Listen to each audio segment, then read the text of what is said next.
They laughed at his dream.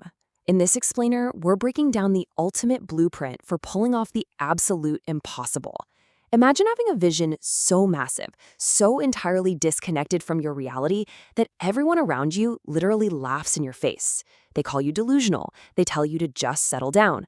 But they were wrong. Because this is the story of a poor farm boy from Austria who made 3 impossible promises. He claimed he was going to conquer Hollywood. He claimed he'd become the world's greatest bodybuilder.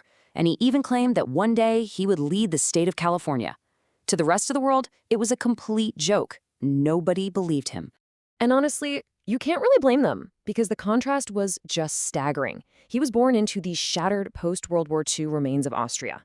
The absolute peak of expectation for a kid like him was to become a farmer or maybe quietly work in a local factory. But in his mind, he was already walking among American skyscrapers and making millions of dollars.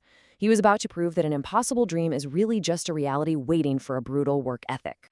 Let's get into Part 1, The Impossible Dream, and escaping post-WW2 Austria. Born in 1947 in an environment still heavily scarred by war, his path was totally meant to be ordinary. But to him, a normal life was his absolute worst nightmare. At age 11, he's watching this simple school documentary showing off America's massive bridges and 6-lane freeways. And suddenly, something shifted. A fire sparked. He had this deep, unshakable conviction that he did not belong in a small farmhouse. He was born for something bigger. Which brings us to Part 2, Finding the Blueprint and the Reg Park Revelation. Now, a fiery ambition is absolutely nothing without a map. But one afternoon in Graz, wandering by a store after school, he stumbled onto a bodybuilding magazine featuring champion Reg Park as Hercules. And in a single instant, everything just clicked. This vague dream transformed into a lethal step-by-step strategy. Step 1, become a bodybuilding champion. Step 2, dominate the movies. Step 3, make millions. Suddenly, the impossible was broken down into a mathematical equation. Moving on to Part 3, the power of purpose and escaping the drift. To really understand his secret weapon here, you have to look at the world today. Right now, a staggering 74% of people in America hate their jobs. Why? Because they lack a target. They just aimlessly drift through life doing chores, which makes work feel like this heavy, daily punishment entirely disconnected from any larger purpose. But he had a crystal clear vision. Because he felt so genuinely blessed to know exactly where he was going, the entire chemistry of his suffering changed. Every brutal, agonizing physical obstacle transformed from a miserable chore into a joyful stepping stone. He wasn't just lifting metal plates, he was literally building his escape vehicle. And guys, this was not your casual, everyday effort. While everyone else rested, he smiled through 5 to 6 hours of daily, agonizing training. We're talking 500-pound squats, 500-pound bench presses, 2,000 sit-ups a day. He actually loved the pain because he knew every single drop of sweat brought him 1 inch closer to the Mr. Universe title. And guess what? This relentless, beautiful obsession totally worked. At just 20 years old, he travels to London and achieves the absolute impossible. He becomes the youngest Mr. Universe in history. Step 1 was complete, but the world was about to push back. Hard. Here's Part 4, Silencing the Naysayers Across Hollywood and Politics.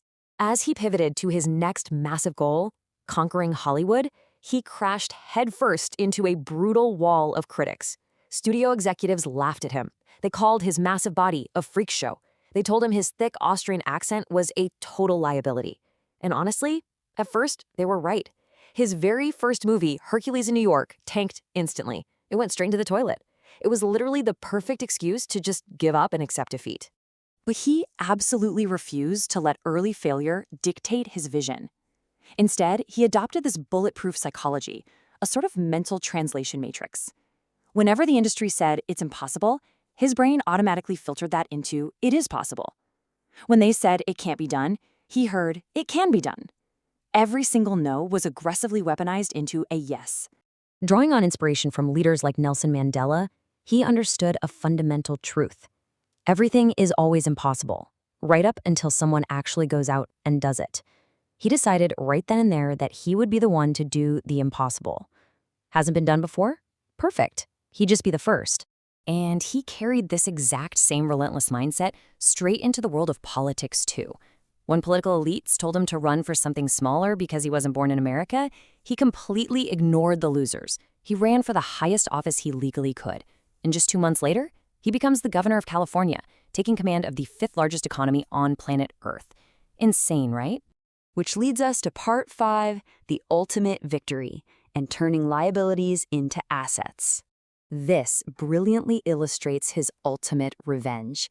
See, he didn't just wish for success. He ground his way through acting classes and accent removal training all day long. Through the late 70s, he built this unstoppable momentum. Then, in the summer of 1982, he skyrockets to #1 at the box office with Conan the Barbarian. 2 years later, The Terminator turns him into a massive global success. The poetic justice here is just absolute. The directors of his biggest hits actually shared the exact same sentiment. If they didn't have Arnold, they would have had to literally build him. The very same monstrous body and robotic accent that the critics relentlessly mocked, they were suddenly the exact, irreplaceable assets that made his cinematic success possible. His greatest liabilities had literally made him an icon. So I have to ask, as you look at your own goals, what impossible dream are you hiding right now, just because you're afraid of the critics? Remember this blueprint. They might laugh at your vision today. They might tell you your origins dictate your future. But if you put in the grueling work, lock in your goal, and turn their no into your yes, tomorrow they will have absolutely no choice but to watch.